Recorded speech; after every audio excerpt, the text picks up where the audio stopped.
Good morning, students. Yesterday we have read about the rule of image formation, यानी कि concave mirror से image का formation करना है तो उसके लिए क्या क्या रूल है। तो हम लोगों ने कल 4 रूल पढ़े थे। पहला ये था कि कोई भी लाइट रे प्रिंसिपल एक्सिस के पैरेलल जब इंसिडेंट करते हैं तो वह फोकस से पास करता है।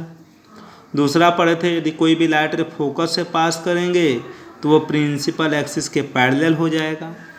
तीसरा पढ़े थे यदि कोई भी लाइट रे सेंटर ऑफ कर्वेचर से पास करते हैं तो वह बिना किसी डेविएशन के उसी पाथ में क्या होगा, बाउंस बैक हो जाएगा। तो चौथा पढ़ते थे कोई भी लाइट रे उस मिरर के पोल पे इंसिडेंट करते हैं तो जितना एंगल पे हम लोग इंसिडेंट करते हैं उतना ही एंगल पे क्या लाइट जो है कि रिफ्लेक्ट होकर वापस चली जाती है। 4 रूल कल हम लोग पढ़ेंगे। उन्हीं 4 में से किन्हीं 2 रूलों का, किसी भी 2 रूल का यूज करके इमेज फॉर्मेशन करेंगे।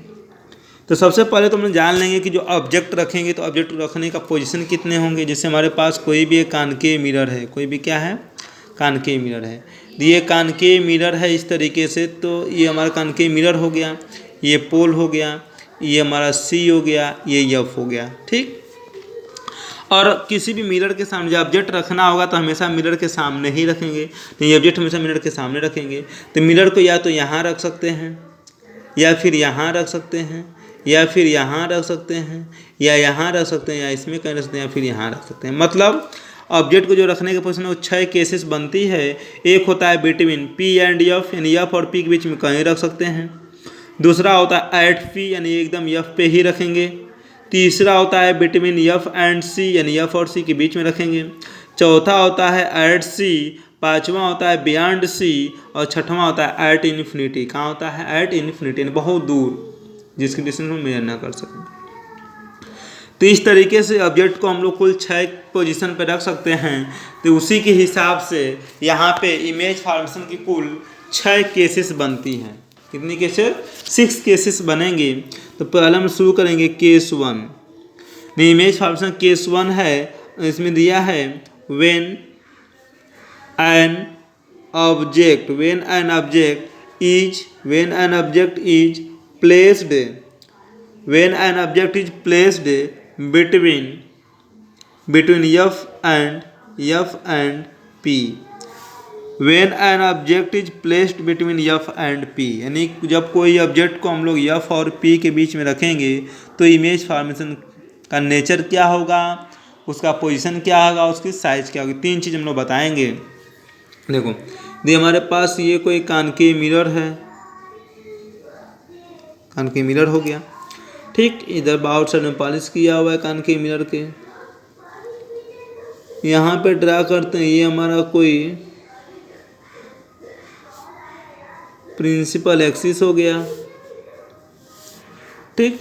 ये हमारे यहाँ पे पोल है, ये एफ है, ये सी है। When an object is placed between F and P, यानी कोई ऑब्जेक्ट को हम लोग F और P के बीच में यहाँ रखना चाह रहे हैं।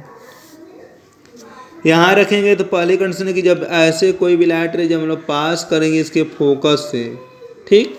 जब कोई भी लाइट रे हम लोग फोकस से पास करते हैं तो क्या होता है, वह रिफ्लेक्शन के बाद प्रिंसिपल एक्सिस के पैरेलल हो जाता है। प्रिंसिपल एक्सिस के ऐसे पैरेलल हो जाएगा, यानी इधर की तरफ जाएगा वो, ठीक। दूसरा यदि कोई भी लाइट जब पैरेलल करेंगे तो फोकस होकर जाएगा, यदि ऐसे करना चाहते हैं तो फोकस हो जाएगा, या सी से करेंगे तो उसे बाउंस बैक हो जाएगा। मान लो यदि सी से कोई भी लाइट हम लोग ऐसे इंसिडेंट करते हैं तो जैसे हम लोग इंसिडेंट करेंगे उसी पे क्या होगा, हमारा बाउंस बैक चला जाएगा, जैसे करेंगे उसी पर बाउंस बैक चलाएगा। तो हम लोगों को ये दिख रहा है कि ये जो लाइट रे ये रिफ्लेक्टेड रे है, एक ये रिफ्लेक्टेड रे है, दोनों डाइवर्ज कर रही हैं। जब दोनों ये डाइवर्ज कर रहे हैं तो ये दोनों आपस कहीं इंटरसेक्ट करेंगे नहीं। जब ये आपस में इंटरसेक्ट नहीं करेंगे कहीं तो इनको हम लोग बैकवर्ड ड्रा करेंगे, ऐसे बैकवर्ड इनको ड्रा करेंगे तो they will appear to meet at a point, लगेगा हमको यहाँ पे क्या है, मीट करते हुए अपीयर्स होंगे। जब they will appear to meet at this point, तो जो पॉइंट ए हमारा ऑब्जेक्ट ए और बी था, तो जो पॉइंट ए उसका इमेज यहाँ बन गया तो ए डैश हो गया, यहाँ से इसको ऐसे मिला लेंगे तो यहाँ पर हो जाएगा बी डैश, इमेज बन गया ए डैश बी डैश, ठीक। ए डैश बी डैश बन गया। तो यहाँ पे हम लोग बताएंगे इमेज के बारे में, यानी पोजीशन ऑफ इमेज क्या क्या बनाएंगे। रे डायग्राम तो ये हो गया, बताएंगे पोजीशन ऑफ इमेज। तो पोजीशन कहाँ है, बियॉन्ड या बिहाइंड द मिरर। इमेज कहाँ बन रहा है, बिहाइंड द मिरर, मिरर के पीछे बन रहा है। नेचर बताएंगे, नेचर मतलब ये होता है कि रियल है कि इन्वर्टेड है, और रियल है कि वर्चुअल है। तो हम बताए थे कि जब ये रिफ्लेक्टेड लाइट रे जब एक्चुअली मीट करेंगी तो रियल फॉर्मेशन होगा, और जब एक्चुअली मीट नहीं करेंगे उनके डॉटेड को हम लोग मिलाएंगे तो अपीयर टू जब मीट होगा तो इमेज बनता है वर्चुअल। क्या बनता है, वर्चुअल बनता है। और वर्चुअल एंड ये हमेशा इरेक्ट बनेगा। क्या बनेगा, इरेक्ट होगा। तो वर्चुअल एंड इरेक्ट हो गया, यानी सीधा बना, जैसे है वैसे ही बना। यहाँ रियल होता तो रियल एंड इन्वर्टेड होता, उल्टा बनता। देखो आगे बनेगा, दिखाया जाएगा। साइज की बात करते हैं, देखो साइज इतनी छोटी इतने बड़े बन गई, तो साइज देखने से लग रहा है क्या है कि इन लार्ज साइज। साइज कैसा हो रहा है, in large in size, size में बड़ा बन गया। साइज में कैसा बना, ये बड़ा बन गया। तो ये हो गया हमारा इमेज के बारे में। इमेज कहाँ बनेगा, इमेज कैसा बनेगा, और इमेज की साइज क्या होगी। ठीक, ऐसे ही होता है केस 2। अब केस 2 शुरू करते हैं। केस 2 में है when an object is placed eight F, when an object is placed eight F, यानी कोई ऑब्जेक्ट जब एफ पे रखे हैं तब उसका इमेज कहाँ बनेगा। ठीक,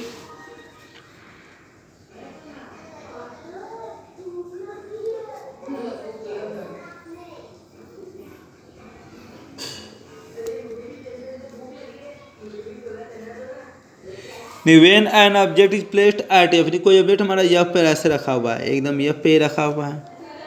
ठीक, इमेज बनाना है। लाइट देखो, जब कोई भी लाइट जब प्रिंसिपल से पहले ऐसे इंसिडेंट करते हैं तो वह रिफ्लेक्शन के बाद कहाँ जाता है, फोकस होकर के जाता है। सी से जब इंसिडेंट करते हैं तो उसी पे क्या होता है, बाउंस बैक चलाता है, उसी बाउंस बैक चलाता है ये।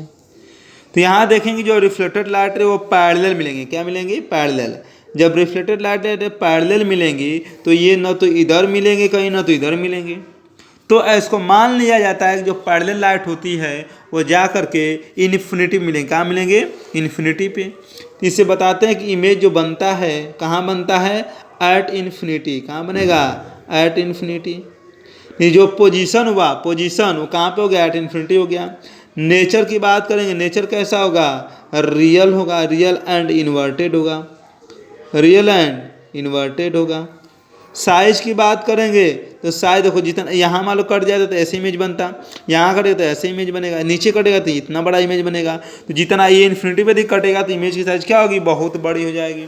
तो हाईली इनलार्ज क्या होगा, ये हाईली इनलार्ज साइज जो होगा वो हाईली क्या होगा, इनलार्ज, बहुत बड़ा इमेज बनेगा। तो ये हमारा हो गया। तो इस तरह से इमेज का फॉर्मेशन है। तीसरा यदि बताते हैं व्हेन एन ऑब्जेक्ट, तीसरा केस है when an object is placed between F and C. तो इसके लिए भी देख लेते हैं कि कोई भी ऑब्जेक्ट है वो एफ और सी के बीच में रखा हुआ है। पी है, एफ है, सी है, कोई बेटी यहाँ एफ और सी के बीच में रख लिया गया ऐसे। ठीक, ये ए बी कोई हमारा ऑब्जेक्ट है। तो जब पैरेलल करेंगे तो क्या होगा, फोकस से जाएगा। ठीक, ये फोकस से करेंगे ऐसे, क्या हो जाएगा, वह पैरेलल हो जाएगा। फोकस से करेंगे तो क्या हो जाएगा, पैरेलल हो जाएगा। तो इस तरह इमेज का फॉर्मेशन होगा। तो इमेज मान लो यहाँ पे सी है, तो इमेज का जो फॉर्मेशन होगा यहाँ हो रहा है, ए डैश हो गया और क्या हो गया, बी डैश हो गया। तो सी हमारा यहाँ पे है, सही से देख लो। तो यहाँ पे जो इमेज का फॉर्मेशन हुआ वो किधर हुआ, बियॉन्ड द सी हुआ।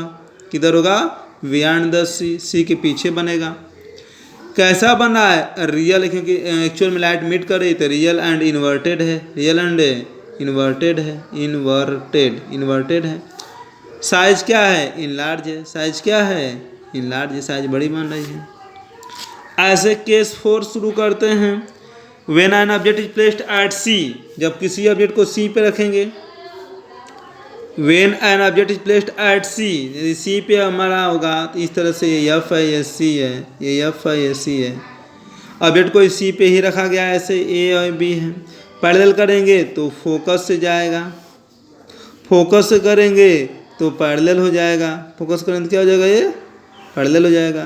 तो इस तरह जो इमेज का फॉर्मेशन यहाँ पे होगा ए डैश बी डैश। तो जो इमेज बनेगा वो एट सी होगा, इमेज एट सी होगा, रियल एंड इन्वर्टेड होगा, रियल एंड इन्वर्टेड होगा, और साइज होगा सेम साइज होगा। साइज क्या होगा, सेम साइज हो गया, सेम साइज बन गया। ऐसे यदि केस 5 करते हैं, case when an object is placed beyond C, यानी कोई जो ऑब्जेक्ट है वो सी के पीछे रखते हैं, पी है, एफ है, सी, कोई ऑब्जेक्ट सी के पीछे यहाँ रख दिया गया। जब ऑब्जेक्ट सी के पीछे रखेंगे यदि पैरेलल करेंगे तो फोकस से जाएगा, यदि सी से करेंगे तो उसी पे क्या होगा, उसी पे बाउंस बैक हो जाएगा। तो यहाँ पे मिल रहा है, तो इमेज का फॉर्मेशन हो गया ए डैश बी डैश। तो इमेज कहाँ बनेगा, इमेज बनेगा between C and F, between C and F. Real बनेगा real and inverted, real and inverted बनेगा, और साइज क्या होगा, small in size, size diminished, क्या लिखेंगे, डिमिनिश्ड, साइज जिसकी छोटी हो गई, साइज छोटी हो गई। नेक्स्ट एक और कंडीशन है कि जब कोई भी ऑब्जेक्ट इन्फिनिटी पे रखेंगे तब कहाँ बनेगा। जैसे मान लो कोई ऑब्जेक्ट है, केस 6 है, तो कोई ऑब्जेक्ट है उसको इन्फिनिटी पे रखा गया, when object is placed at infinity.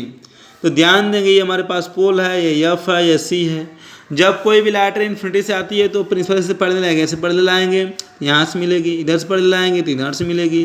तो इस तरीके से देखेंगे कि यहाँ पे जो इमेज का फॉर्मेशन है वो एट एफ होगा, एट कहाँ होगा, एफ होगा। When an object is placed at infinity the image is form at F, real होगा, रियल एंड इन्वर्टेड होगा, रियल एंड इन्वर्टेड होगा, और साइज क्या होगी, हाईली डिमिनिश्ड, हाईली डिमिनिश्ड, यानी बहुत छोटा बने, हाईली डिमिनिश्ड। ठीक, तो इस तरह हमारे इमेज का फॉर्मेशन हो गया। Just do the practice to form the image formation and complete your notebook. Okay, thank you guys.